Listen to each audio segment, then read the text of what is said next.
Metal presence কৃষি সংবাদ সুজলা সুফলা।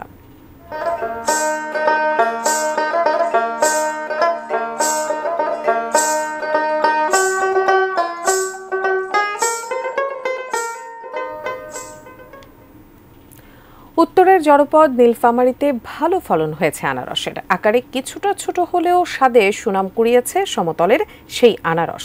ডিমলার এক পরিবারের সফল বাগান এখন স্বপ্ন দেখাচ্ছে অনেককে। সাদ্দাম আলীর ক্যামেরায় সহকর্মী মিল্লাদুর রহমান মামুনের রিপোর্ট। শখের বশে ১৯৯০ সালে নিজের ৩ একর জমিতে আনারসের চাষ করেন ডিমলার সুন্দরখাতা গ্রামের কৃষক আব্দুর রহমান। দীর্ঘ ২ বছরের পরিশ্রমে সফলতা আসে। এরপর প্রতি বছরই একটু একটু করে বেড়েছে তার বাগানের পরিধি। আব্দুর রহমানের মৃত্যুর পর হাল ধরেন ছেলে শরীফুল ইসলাম ডলার। বাবার মতো সফল তিনিও। সেই শখের বাগান বেড়ে এখন ২৭ বিঘা। ১ বিঘা জমিতে মূলত আমরা ৬ থেকে ৭,০০০ চারা রোপণ করি। প্রত্যেক খরচ হবে ২ বছরের মধ্যে ৭০ থেকে ৮০,০০০ টাকা আমাদের খরচ হয়। আর এটা যে আমরা হারভেস্ট করে বিক্রি করি, পার পিস ৩০ থেকে ৪০ টাকা বিক্রি করি, তাহলে ৬,০০০ ফলে আসলে ধরেন ২ লক্ষ থেকে ২.৫ লক্ষ টাকার মধ্যে বিক্রি হয়। নিজের ভাগ্য বদলের সাথে ডলারের বাগানে কর্মসংস্থান হয়েছে অনেকের। এলাকার মানুষও খুশি।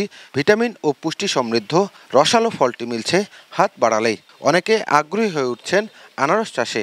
বাগানটা আমাদের এলাকায় হওয়ার পরে আমরা এখানে দামের মধ্যে সাশ্রয় পাচ্ছি এবং এটা টাটকা সুস্বাদু ফল আমরা পাচ্ছি। আমরা ২০-২২টা লোক সবসময় কাজ করি, করার পরে আমরা ৫০০ টাকা করে পাই রোজ প্রত্যেক দিন। অনেক সুলভ মূল্যে, মানে বলতে চাইছে ৩০ থেকে ৪০ টাকা পর্যন্ত প্রকার ভেদে এভাবে আনারস এখান থেকে পাওয়া যায়।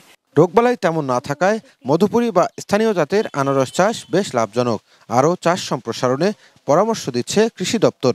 আমরা যখন টোটালটাতে MD2 এই জাতের চারাটি যদি রিপ্লেস করতে পারি আমরা, সেক্ষেত্রে তখন কিন্তু আমরা রপ্তানিমুখী যে বিষয়টি আনারস চাষে উত্তরবঙ্গ তথা নীলফামারীতে ব্যাপক সম্ভাবনা রয়েছে। প্রক্রিয়াজাত ও রপ্তানিমুখী করা গেলে আনারস চাষ কৃষি অর্থনীতিতে সম্ভাবনা সৃষ্টি করবে বলে মনে করেন কৃষক ও কৃষিবিদরা। মিল্লাদুর রহমান মামুন, এটি নিউজ, নীলফামারী।